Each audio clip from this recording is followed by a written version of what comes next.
ভাই বাংলাদেশি মানে যে ঝামেলাটা করছে।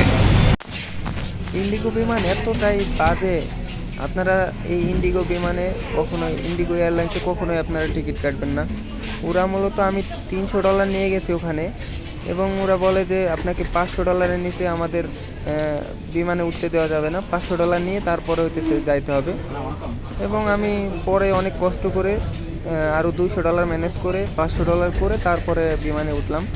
আপনারা যদি ইন্ডিগোতে ট্রাভেল করেন তাহলে আপনারা $500 নিয়েই ট্রাভেল করবেন। তো বন্ধুরা, আমরা এখন আছি চেন্নাই এয়ারপোর্টে। এখানে আমাদের ট্রানজিট, এখানে ট্রানজিট লং টাইম ট্রানজিট, কম টাকায় কাটা হয়েছে টিকিট, সেজন্য লং টাইম ট্রানজিট। তো আপনাদেরকে দেখাই আমরা কোথায় যাচ্ছি। এই যে দেখেন,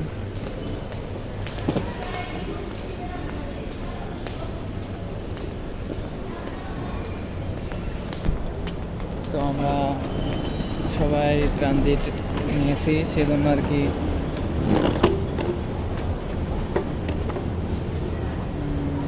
এখন আমরা যাচ্ছি আমাদের টার্মিনালে, যেখানে আমাদের ট্রানজিট, যেখানে আমরা বসে থাকবো।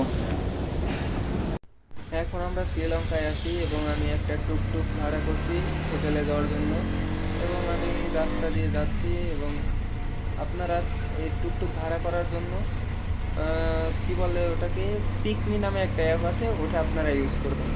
তো ওইটার জন্য আপনারা প্লে স্টোরে যাবেন এবং পিকমি নামে একটা অ্যাপ আছে, ওখানেই ইনস্টল করবেন। ওটাই আপনি সবচেয়ে কম ভাড়ায় আপনি সিএনজি কিংবা বলে, এখানে বলে টুকটুক, আপনারা ওই টুকটুক ভাড়া করতে পারবেন। আপনাদের কস্ট অনেক কম পড়বে। তো ভিডিও এই পর্যন্তই। আশা করি আরও নতুন নতুন ভিডিও নিয়ে আসবো। শ্রীলঙ্কা কোথায় কোথায় ঘুরলাম এবং কি কি দেখলাম, এটার জন্য আর একটা নতুন ভিডিও আসবে।